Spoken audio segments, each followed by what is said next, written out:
Well, it's 6:27 a.m. and it's been dark for the whole night, and it's been a long time because it was a long night, and so you wait. The second hand drones on and on as the ticks slip by. A buzz from something in the corner of the room lulls your eyes back into a daze. The next thing you know, 7:32 a.m., and it's still dark. Restlessness reverberates throughout your entire body. You need coffee, or someone to love, or one more day, or a job, or something to be excited about. Your eyes try to adjust, but they fail. You force your eyes closed and try again to get back to sleep. You finally do. And when you wake up, it's 1:15 p.m., and it's still dark. It will stay that way into the evening and into the dead of the night. And at the end of the night, there will only be more night. Just like yesterday and just like tomorrow. You see, you've been living in a world for a while now without light. A world without light is a very different world than the world we live in. It's a world without LEDs, so it's a world without smartphones and computers and television screens. It's a world without traffic lights and bedroom lights and Christmas lights and all the other kind of lights. It's a world without fire. It's a world without warmth, a world without rainbows, because a world without light is a world without color. A world without sight. A world without light is a world without telescopes and copy machines and satellites and medical equipment. A world without books. A world without light is a world without food, because it's a world without plants, and it's a world without animals. It's a world without beauty. A world without hope. But all of that is not that important in the first place for you and I, because a world without light is a world without us. Without light, the world is unfathomably dark and cold.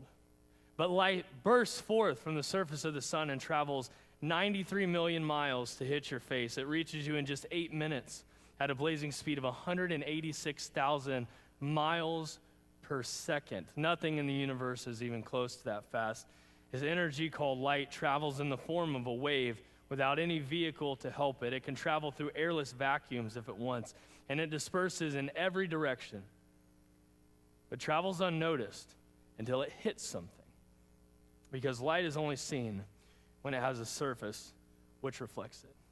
Essentially, light plays a vital, fundamental, and essential role in the birth, growth, and survival of every living thing.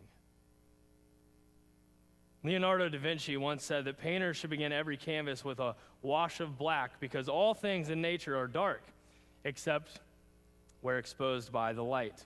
And that's exactly the type of canvas that God has laid out before him in Genesis chapter 1. Before he begins creating, it says, thick darkness is over the whole surface of everything. And then God spoke. And the first words we hear God speaking are, "Let there be light." And there was light. And God saw that the light was good. And throughout the rest of the creation story, there's this constant emphasis on light and darkness. It's found in the relationship between evening and morning, a rhythm that you and I still experience every day. Let's take a closer look at that rhythm. Maybe you've heard that before and you've noticed that it sounds backwards, right? There was evening and there was morning, and you're thinking, well, wait a minute, days don't happen like that. Our days start at midnight, but we don't think about them starting at midnight. We wake up in the morning, and that's the beginning of the day, right? And we go throughout our days, and then the day ends with night. So our days, the way that we think about them, travel from light to dark, from light to dark. This is not just a poetic difference. It's actually quite intentional and full of meaning. See, the Hebrew calendar does days differently. Jewish calendar, new days begin at the first appearance of nightfall, when the sun is ready to set in the evening. So they observe each day as one that reflects the creation account, as each day begins in darkness, but ends in light. So every day, darkness to light, darkness to light. It's a cycle that's built in to the creative order. and one that teaches us a great deal about what God is up to in the world and about who he is. God is always moving things from darkness to light. Now, during this series, Let There Be Light, we've been trying to emphasize what it feels like to live in the dark. Whether it's the external things that we face, like the rising racial tensions, the expansion of terrorist networks and attacks, refugee crises, rumors and echoes of world wars, earthquakes, floods, and political unrest. Or things that are a little bit closer to home, like a difficult diagnosis we receive, or a lost loved one, a broken marriage, a damaged friendship, a bout of depression, financial struggles. We all know in our own unique way what it feels like to be surrounded by darkness. It's part of the human experience, an experience that we believe is best understood in the context of God's story, as revealed in the text of the Bible. And it goes something like this. In the beginning, God created a flawless world. Everything he created worked the right way, and all creation lived under his perfect reign. But humans wondered if there was something better for them outside of his provision, and they rejected his kingship. They found out, nope, there wasn't something better. What they were searching for, they already had, but in the process, they broke the world. Chaos was introduced into God's perfect system, and all creation began to unravel. They had to leave their home and live in exile, knowing full well what they had lost, with little to no hope or expectation that they could ever regain it. And since then, every human has been inserted as we're born into this world of exile. We've all experienced that exile in our own unique way. Yet in the middle of that exile, God set apart a family through which he would restore the whole world. He promises to bless all families of the earth through this one family. He would be their God, they would be his people. Now, God invited them to be a kingdom of priests, a people that would shine like a city on a hill, who would give light to all who come near it, a people who would show the world what it's like when a group of people live with God as their king. But guess what? They too rejected his rule. Instead of embracing and then broadcasting light, they ran headlong into the darkness. Instead of joining with God and restoring what was lost, they became all wrapped up in the brokenness their ancestors had unleashed. They turned to the worship of created things. They tried to fix things by looking to other humans and by looking to themselves, but it didn't work. They were stuck in the dark, and they felt the night pressing in on them, waiting, yearning, searching, never finding, looking longingly both backward and forward for hope, for peace, for joy, for light. As human kings and rulers continued to fail as leaders and shepherds, God made a promise that he would send a good ruler one day that would make everything right. One day, he says, light will return. Here are some brief words from Isaiah 9 that give some details about this ruler that would come, that would usher in this light. It says, the people that walked in darkness have seen a great light. For those who lived in a land of deep shadows, light, sunbursts of light. The abuse of oppressors and cruelty of tyrants, all their whips and beating sticks and curses is gone. It's done away with. For a child has been born for us, the gift of a son for us, and he'll take over the running of this world. His names will be Wonderful Counselor, Mighty God, Eternal Father, Prince of Wholeness. His ruling authority will grow, and there will be no limits to the wholeness he brings. He'll rule from the historic David throne over that promised kingdom, and he'll put that kingdom on a firm footing and keep it going with fair dealing and right living, beginning now and lasting always. So Isaiah speaks of a future which is defined by this great light which pours light over all the people. And in this light, joy increases. In this light, hope is renewed. In this light, oppression is overruled by peace. And all because of this king who is wonderful, who is wise, who is mighty, and who is good. This is the king, the descendant of King David of Israel, who God promised would sit on the throne forever. And the names which are used to describe him are really incredible. The final one, Prince of Peace, that Hebrew word is shalom, which means wholeness. He's the Prince of Wholeness, which means he will create a world in which all things have a perfect relationship to each other, because all things have a perfect relationship with God. So he's bringing this type of economy, this type of interaction with other people, this type of world. That's the kind of world running this king will do. The increase of his government, Isaiah says, will be without end, meaning his rule will expand until it fills the entire earth. Wherever his government goes, peace travels with it. Some of you are sitting here thinking, I don't believe it. It sounds too good to be true. Unless you think you're alone, Isaiah's words end with this: the zeal of the Lord will accomplish this. In other words, this vision of the future is almost too good to believe. It's almost too good to be true. I realize that, but it will be realized because God won't stop until it happens. This is the story arc of history. But it haven't happened yet. If you're a contemporary of Isaiah's, I mean, like, you die without ever having seen this fulfilled. And all the peoples of the earth still in Isaiah's day are living in a land of shadows. How many of you have ever read or watched Lord of the Rings? All right, many of you have. I had never seen it or read it until college. I got a real crash course. I watched all 3 movies back to back in a single day. You can do that kind of thing in college. I did dive into the final book, Return of the King, as I was preparing for this teaching. And so I want to kind of dive into that story a little bit. Frodo and Sam are continuing their journey, and they come to essentially they're a place where they're being chased by people that want to do harm to them. And they find themselves in kind of this valley, which I wrote is like kind of like a dark, shadowy mountain pass. And their path is bleak, and it's become clear that Sam and Frodo have lost hope.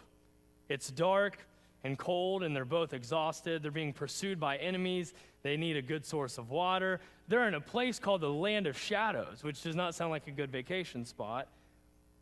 It's a land that's described as a land that was dying but not yet dead, where everything is struggling for its life. And Frodo has just told Sam, I'm tired, weary, I haven't a hope left. And he says this blind dark seems to be getting into my heart.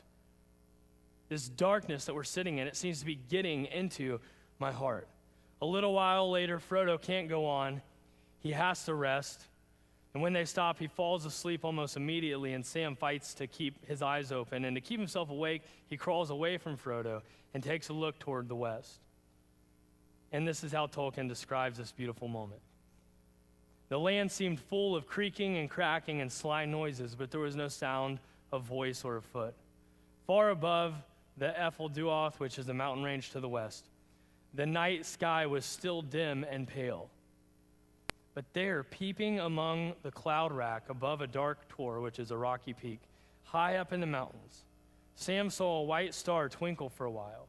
The beauty of it smote his heart as he looked up out of the forsaken land, and hope returned to him. For like a shaft clear and cold, the thought pierced him that in the end, the shadow was only a small and passing thing. There was light and high beauty forever beyond its reach. Now for a moment, his own fate and even his master's ceased to trouble him. So while in this deep land of shadows that they're trying to pass through and get out of along their journey, everything seems hopeless. But Samwise has a vision of another world where light and beauty endure. He grasps in the moment that this deep night that they're enveloped in is a brief and momentary thing, and that there is light beyond it. This few pages of Return of the King, I think, captures the kind of weariness and hopelessness Isaiah's people must have felt. I think it also captures the thrill of hope that this light will bring. One modest, dark, quiet night, when the world was least expecting it, hundreds of years later, Isaiah's words would be realized. The king would come in. There were no reporters there knocking on the door trying to interview his parents. There were no smartphones that had the breaking news thing across your favorite news site. There were no crowds pressing in on him. There's no prophets, no priests, no kings, no warriors there to greet him. No, as Sally Lloyd Jones wrote, as silent as snow falling, he came in. And when no one was looking, in the darkness, he came in. This is how John, one of Jesus' closest friends and disciples, tells it. In the beginning was the Word, and the Word was with God, and the Word was God. He was with God in the beginning. All things came into being through him, and without him, not one thing came into being. What has come into being in him was life, and the life was the light of all people. The light shines in the darkness, and the darkness did not overcome it. There was a man sent from God. His name was John. He came as a witness to testify to the light, so that all might believe through him. He himself was not the light, but he came to testify to the light, the true light, which enlightens everyone, is coming into the world. He was in the world, and the world came into being through him, yet the world did not know him. He came to that which was his own, and his own people did not accept him. But to all who received him, who believed in his name, he gave power to become children of God, who were born not of blood, or of the will of the flesh, or of the will of man, but of God. And the Word became flesh and lived among us. And we have seen his glory, the glory as of a Father's only Son, full of grace and truth. This is beautiful and astonishing symmetry. Jesus is called here by John the Word, who was with God in the beginning. So remember, in the beginning, when we hear God saying, "Let there be light," that word that goes out from him that acts as the agent of creation, that word that goes out from him that acts as the thing that holds all of the created order together, is Jesus. See, the central claim of Christianity is that now that word has become a human and lived among us, that he is the physical manifestation, the physical embodiment of those first words, "Let there be light." Everywhere Jesus walks, there is light. When I've often considered how you could articulate the message of Christianity as concisely as possible, I believe one of the best answers to that question is this. The message of Christianity is, let there be light. When racial tensions are rising, the word says, let there be light. When terror cells grow and they mount attacks on our peace of mind and our physical well-being, the word, Jesus, says, let there be light. When war displaces and wicked regimes seem to never lose, the word, Jesus, says, let there be light. In the midst of rumors or echoes of war, Jesus says, let there be light. Through earthquakes, floods, and political unrest, Jesus remains the light of the world. When that doctor steps into the room and delivers that terrible news that you don't want to hear, Jesus remains the light of the world. When you lose the one you love or the one you love leaves, Jesus remains the light of the world. The depression you're facing, the financial nightmare you are in, the broken friendship you long to restore, these are markers of a world that has gone dark and cold. But in the end, because of what Jesus Christ has come to do on this night, the shadows are only a small and passing thing. There is light and high beauty forever beyond its reach. If you're a part of Jesus' church, there is more here. See, in the beginning, God said, let there be light, and there was. And then through the birth of Jesus, God said, let there be light, and there is. And now through his church, he is saying, let there be light, and there will be. See, like John, we are not the light, but we have seen the light. We know him.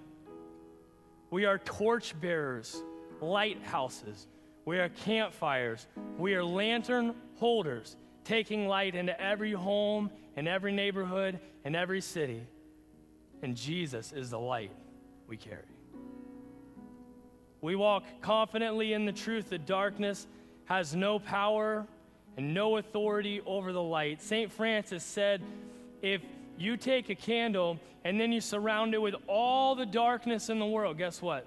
The darkness cannot extinguish that flame. All the darkness in the world cannot extinguish the light of a single candle. Light has complete authority over the dark. When you get home tonight and all the lights are off in your house, flip on the light and see what happens. Light wins every time. As Isaiah promised, this king that's coming will have a ruling authority that will grow, and there will be no end to the wholeness he brings. And as a part of his church, we get to be a part of taking that light, taking it into the shadows, and watching his ruling authority grow, watching him bring wholeness. Tonight we celebrate the truth that God became a human and lived among us. The light of the world come to extinguish forever the power of darkness. And we reflect on the reality that this light is now given to us and meant to spread to the outer rims of darkness, to bring light to every corner of the earth. Yet in thy dark streets shineth the everlasting light. The hopes and fears all the years are met in thee tonight.